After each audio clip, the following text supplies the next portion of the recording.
Hello friends, இந்த வீடியோவில் வீட்டில் இருக்கக்கூடிய பிஸ்கட் வச்சு ஒரு சூப்பரான ஸ்வீட் ரெசிபி பிஸ்கட் அல்வா எப்படி பண்ணுறதுன்னு தான் பார்க்க போகிறோம். இதை ஒரு டைம் செஞ்சு சாப்பிட்டு பாருங்கள், உங்களுக்கு கண்டிப்பாக பிடிக்கும். திரும்ப திரும்ப செய்வீங்க. ஏன்னா இதோட டேஸ்ட் வந்து உண்மையிலே சூப்பராக இருக்கும். இது பண்ணுறதுக்கு டைமும் வந்து கம்மி தான், அதே நேரத்தில் இதுக்கு தேவைப்படுற இன்க்ரீடியண்ட்டும் கம்மி தான். ஸோ இந்த சூப்பர் அண்ட் சிம்பிளான பிஸ்கட் அல்வா எப்படி பண்ணுறதுன்னு இந்த வீடியோவில் பார்க்கலாம். வாங்க வீடியோக்குள்ளே போகலாம். இந்த அல்வா பண்ணுறதுக்கு நான் 20 போல் பிஸ்கெட் எடுத்திருக்கேன். நீங்கள் எவ்வளோ வேணாலும் எடுத்துக்கலாம். அதே மாதிரி எந்த பிஸ்கெட் வேணாலும் எடுத்துக்கலாம். இப்போ இந்த பிஸ்கெட்டை வந்து ஒரு பவுலில் ஆட் பண்ணிக்கலாம். அடுத்ததாக இந்த பிஸ்கெட்டை வந்து சின்ன சின்ன துண்டுகளாக நம்ம உடச்சிக்கலாம். நீங்கள் வந்து ஒரு மிக்ஸி ஜாரில் போட்டு இது நல்லா ஃபைன் பவுடராக நீங்கள் கிரைண்ட் பண்ணி எடுத்துக்கிறதுனாலும் ஓகே, இல்லைனா இந்த மாதிரி குட்டி குட்டியாக நீங்கள் உடச்சி போட்டுக்கிறதுனாலும் ஓகே. இப்போ இதை வந்து குட்டி குட்டியாக வந்து நம்ம உடச்சி போட்டுக்கலாம். பாருங்கள், பிஸ்கெட் எல்லாத்தையுமே வந்து சின்ன சின்ன துண்டுகளாக உடச்சி போட்டாச்சு. இப்போ இதோட வந்து மில்க் ஆட் பண்ணிக்கலாம்.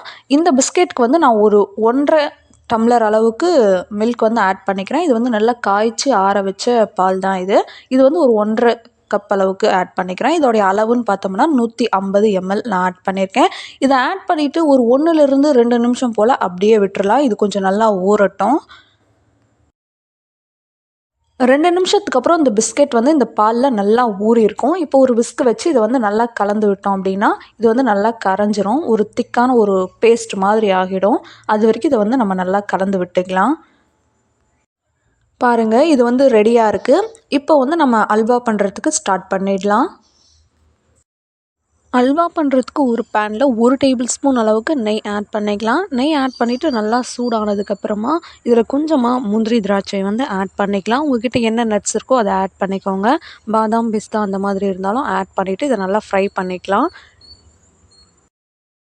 இப்போ இந்த முந்திரி திராட்சை வந்து நல்லா ஃப்ரை ஆகிடுச்சு. இப்போ இதை வந்து வெளியில் எடுத்துடலாம். அடுத்ததான் இதே நெய்யில் நம்ம கலந்து வச்சுருக்கக்கூடிய பிஸ்கெட் அதை வந்து இதோட ஆட் பண்ணிக்கலாம். அடுத்ததாக ஸ்டவ்வை வந்து மீடியம் ஃப்ளேமில் வச்சுட்டு இது ஒரு நிமிஷம் போல், அதிகமாக டைம் தேவைப்படாது, 1லேருந்து 2 நிமிஷம் போல் இதை நம்ம நல்லா கலந்து விட்டோம் அப்படின்னா நம்ம சேர்த்துருக்கக்கூடிய மில்க் வந்து நல்லா அப்சர்வ் ஆகி இது வந்து நல்லா ஒரு கெட்டியான கன்சிஸ்டன்சிக்கு வரும். அது வரைக்கும் இதை வந்து நம்ம கலந்து விட்டுக்கலாம். 1லேருந்து அதிகபட்சமாக 2 நிமிஷம் போல் தான் ஆகும். 2 நிமிஷத்துக்கு அப்புறம் இது நல்லா திக்காகி வந்ததும் இதில் வந்து ஒரு 4லேருந்து 5 டேபிள் ஸ்பூன் அளவுக்கு நம்ம சுகர் ஆட் பண்ணிக்கலாம். இந்த சுகர் நம்ம சேர்க்குறப்போ இந்த அல்வாவோட டேஸ்ட் வந்து ஒரு ஆவரேஜான ஸ்வீட்னஸில் இருக்கும். உங்களுக்கு ஜாஸ்தி ஸ்வீட்னஸ் வேணும் அப்படின்னா நீங்கள் ஒரு 2-3 டேபிள் ஸ்பூன் சுகர் வந்து எக்ஸ்ட்ரா கூட ஆட் பண்ணிக்கோங்க.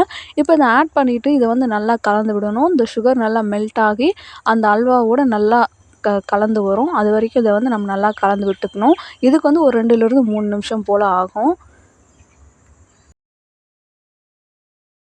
இந்த அல்வா நல்லா இந்த மாதிரி ஒன்று கலந்து வந்ததுக்கப்புறமா இதில் கடைசியாக 1 டேபிள் ஸ்பூன் அளவுக்கு நெய் ஆட் பண்ணிவிட்டு மறுபடியும் இது ஒரு நிமிஷம் போல் நல்லா கலந்து விட்டுக்கலாம். 1 நிமிஷம் போல் நல்லா கலந்து விட்டு இதில் கடைசியாக நம்ம வறுத்தெடுத்து வச்சுருக்கக்கூடிய முந்திரி திராட்சையை ஆட் பண்ணிவிட்டு மறுபடியும் ஒரு நிமிஷம் போல் நல்லா கலந்து விட்டு ஸ்டவ் ஆஃப் பண்ணிக்கலாம். அவ்வளோதாங்க, நம்மளுடைய பிஸ்கெட் அல்வா சூப்பராக ரெடி ஆகிடுச்சு.